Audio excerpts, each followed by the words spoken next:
pwesto tayo dyan sa may Divisoria, dito tayo sa may Lucky Chinatown. And then pupunta tayo ngayon sa Mandaluyong. So from Binondo, papuntang Mandaluyong, tingnan natin kung gaano siya kabilis or kung gaano katagal yung biyahe. So, ang oras natin ngayon ay oras na ba? Check ko lang sa aming reloj. So, ang oras natin 10:35. So, nahali tayo dito sa Binondo ng 10:35. Time check. Tingnan natin kung anong oras tayo makakarating na Mandaluyong. So, ayan, kapag na tayo dito, live. So, sa dami sa kasi nung tayo dadaan, papunta na Mandaluyong. So, look, at the view dito sa city or dito sa Manila.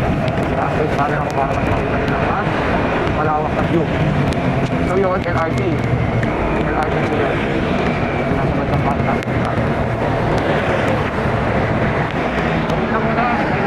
So, ayan update. Andito na tayo sa Santa Mesa. So, ito yung sikat na Santa Mesa kasi napakarami dito. Magagandang kwarto. Iba-ibang klase ng kwarto. So, ito, dadaan tayo dito. Napakaraming kwarto dyan sa area na yan. Magagandang kwarto. Saka malalambot na kama. So, ayan, update lang ulit.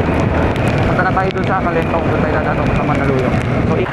So, ayan, nandito na tayo sa may Santa Mesa. Sa may Bacood Street.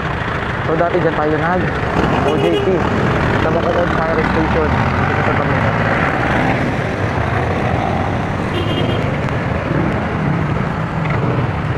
So, ayan, nandito na tayo sa may Bacood.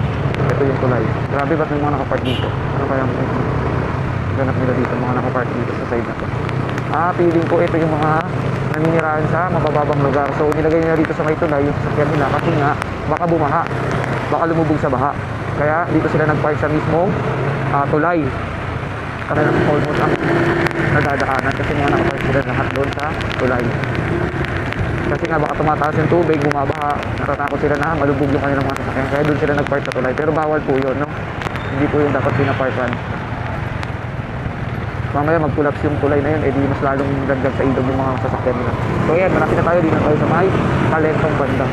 So ayun na nga, andito na tayo sa Mandaluyong, sa Barangay Poblacion. Pero doon pa tayo sa may Barangka. Doon pa tayo sa Barangka banda. So ito, Mandaluyong na to. Tapos tumatawag ka natin sa Mandaluyong. Ingat kayo, mga batang Mandaluyong. So inabutan na ako ng ulan. Buti na lang talaga naka-raincoat tayo. Hindi, basta sinongay. Okay, yan. Pag ganyan mga maulan, dapat dahan-dahan lang po tayo pumaneho dahil madalas ang kalsada. So yan, update ko kayo pag nakarating na ako doon sa Axis Residence, no? So doon sa pupuntahan natin condo. Alright? Sa may Robinson Gate. Robinson Highway Gate pala.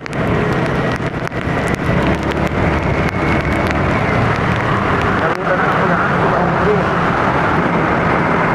So yan, sa wakas, nakarating din tayo dito sa may Robinson Cyber Gate, Axis Residence.